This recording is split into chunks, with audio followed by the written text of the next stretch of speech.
Alright, what's up, y'all? Today I'm gonna give y'all a quick update on my road to make $1 million in a year. I'm gonna break down what I made last month, show y'all a live trade, update y'all on my fitness journey, and share with y'all a couple things I've been learning on this book I've been reading. Because remember, this journey isn't just about making money, it's about mastering myself completely, Alright, so first we're gonna go over what I made from August, starting August 11th, because that's when the actual challenge started. So from August 11th to August 31st, I made $446.77 profit. Stock market is where I made most of my money doing options plays. So that's what I'm going to show y'all. Like a little sample play I made today.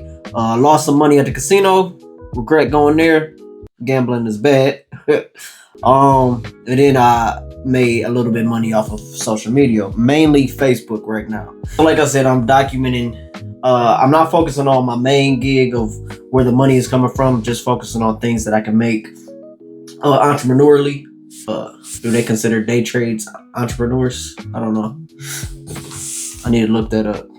An entrepreneur is an individual who creates, organizes, and manages a business enterprise, taking on financial risk in the hope of profit.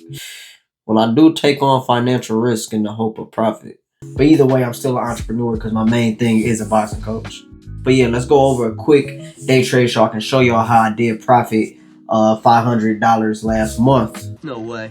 $500. I know it's not a lot of money, but I mean, it's something. It's $500 I ain't had last month. So basically what I do, so like for instance, I'll pick Coca-Cola today. I look at what it's done like in the last week. I look at the highs from the previous week, and then I go to like the month, then the 3 month, and if it's doing like, I basically base what I do off the price, because what I've been noticing lately, at least from the stocks that I have on my watch list, is if something is at like a support, like it hits a support level. So say it goes up to like 71, and then it drops down to like 68.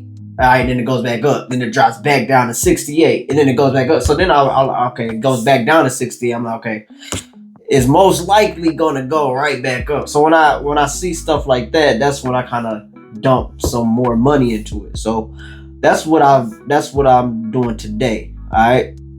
But remember, this ain't stock of. I ain't telling y'all to do this. This is just what I'm doing. You feel me? Anyway, I also want to look at Carnival, because Carnival, they had shot up. You feel me? They had shot up pretty high. So using the same thought process, Carnival was higher than it usually is. I think it shouldn't be that high. You know what I'm saying? I don't think like it shouldn't be that high, but I just feel like, all right, based on this price level that it's at now, I believe it's gonna go back down. So, but I don't know. So I'm kind of iffy on choosing that. So we'll just go with Coca-Cola for now. 20 minutes later. And you know what's crazy?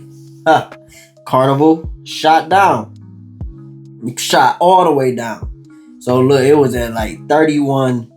It was at like 32.10 when I saw it, and now it's at 31.76. So I was gonna do a put. So a put is when you bet whether or not the stock price is gonna go down. I missed out on that. That's cool. Whatever. I'm not gonna cry. And I also bought a couple plays. I bought one quick play on TQQQ. Wait, TQQQ. TQQQ. All right, so I do a lot of quick plays on TQQQ. It's a good stock to day trade off of, but it's very, very risky. Literally, I bought a put on it, and it shot down really quick, and I made a quick $40 on it. Whatever it gives me, I take. Some people hold way longer. I'm getting better at holding longer. You feel me?